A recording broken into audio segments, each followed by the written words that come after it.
Portfolio Committee on Home Affairs has agreed to proposals related to political party donations.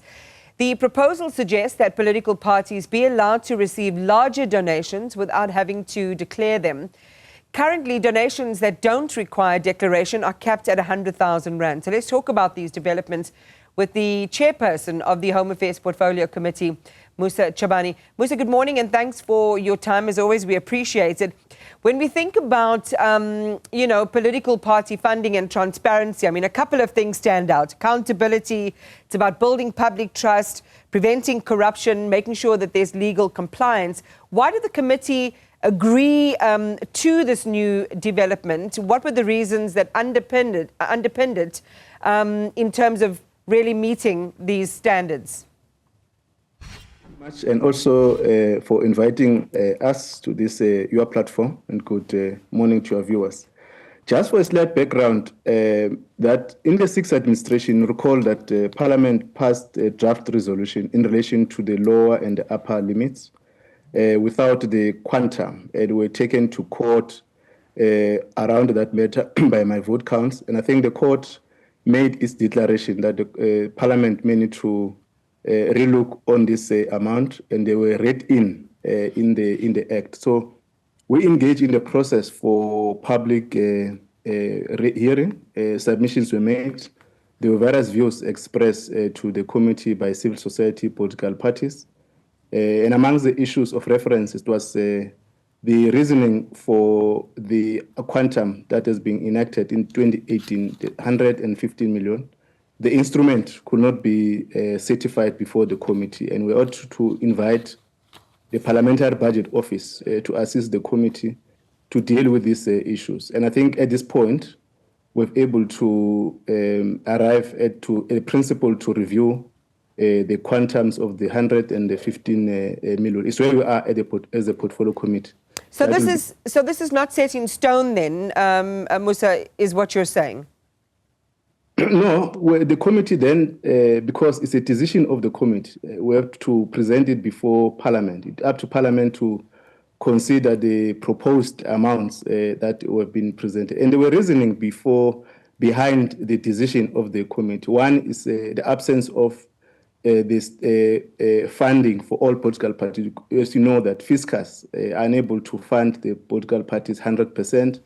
And also the cost of running political parties, both those are big political parties and smaller ones, and also considering the footprint throughout the country of all the political parties. So these are some of the issues that the committee considered, and we think that there's a strong case to put before Parliament. All members of the committee ought to agree to the process that we've engaged on.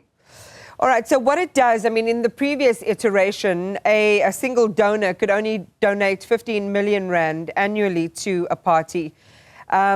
This will now bring the limit to 200,000 rand per donation, but a single donor can now give up to 30 million rand to a political party. You mentioned, just prior to this question, Musa, that it's important in the absence of funding for political parties to be able to do the work of campaigning and lobbying and being present in communities, that it can be quite an expensive thing. And before I move on with this question, maybe just share with us, what the justification is for these large amounts of money for individual parties.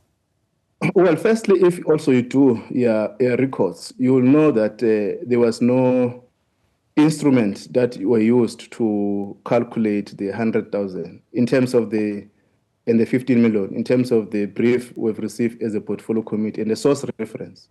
And what the committee did was to satisfy its process by inviting the Parliamentary Budget Office that is competent to assist all committees, including on this question that we're doing. So we ought to recalculate what could have been the inflation impact on this quantum since it has been adopted by Parliament to date. And they have to do the recalculation around that with reference to CPI, in reference to States SA, the Reserve Bank, and the projection inflation from now to 2029. And those are the issues, those were the referral instruments that the PBO ought to have used, but also to enable the portfolio committee to engage within that front. Secondly, was also the issue that you are raising on the cost implications of running the affairs of political parties, both that are older political parties and small political parties, campaigning as you are raising, the training, and any other function that has to do with managing the affairs of the political parties. So those are the considerations that members of the committee ought to bring to the discussion, and hence this amount have been reviewed. And I think the committee also re-emphasized that we may need to look to review the Political Funding Act since it has been adopted, passed by Parliament.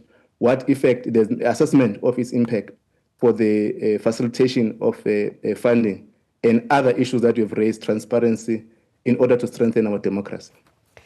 What's the problem, Musa? And it goes back to, I guess, the fundamental issue that pivots on My Vote Counts as legal action and their sustained legal action is, what's the issue around transparency? I mean, why wouldn't political parties, want to share where their money is coming from? Of course, that threshold for declaration 200K plus, I mean, it's set at 200K, an increase from the previous one, is there, and the general single funding thresholds as well have increased, and we've made the argument for why they need more money, and I'm sure that a lot of people might agree with that.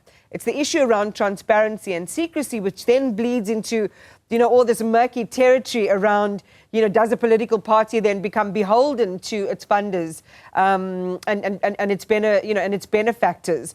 That it's in the public interest to know where this money is coming from and, to guard against potential agendas and so on. What's the issue around transparency for you? Well, firstly, I will not want to venture into the matter between My Vote Counts and Parliament. As you know, that there's a court pending, and those are some of the issues that I think will be dealt with at the court. But secondly, is that the view of the portfolio committee is that transparency is key for any public or any organization, and members of the public may need to also be firmly know who is funding the political parties without ulterior motives, as you're indicating, of influencing the views of political parties and also policy direction of political parties, or ulterior motives for organizations.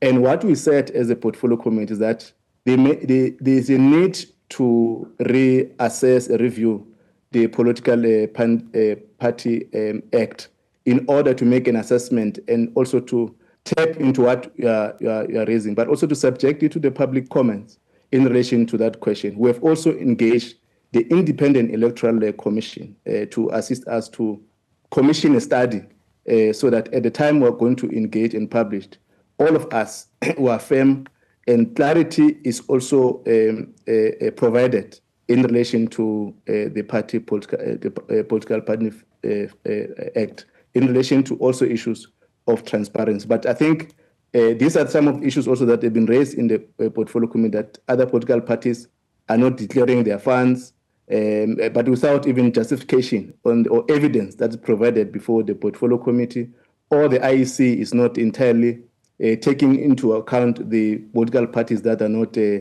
declaring. So those are the tools that we think as a portfolio committee, when we do assessment, both us as the committee and also the Independent Electoral Commission, were able to expose such issues. All right, Home Affairs Portfolio Committee Chair Musa Chabane, thank you for stopping by and just sharing with us the latest there.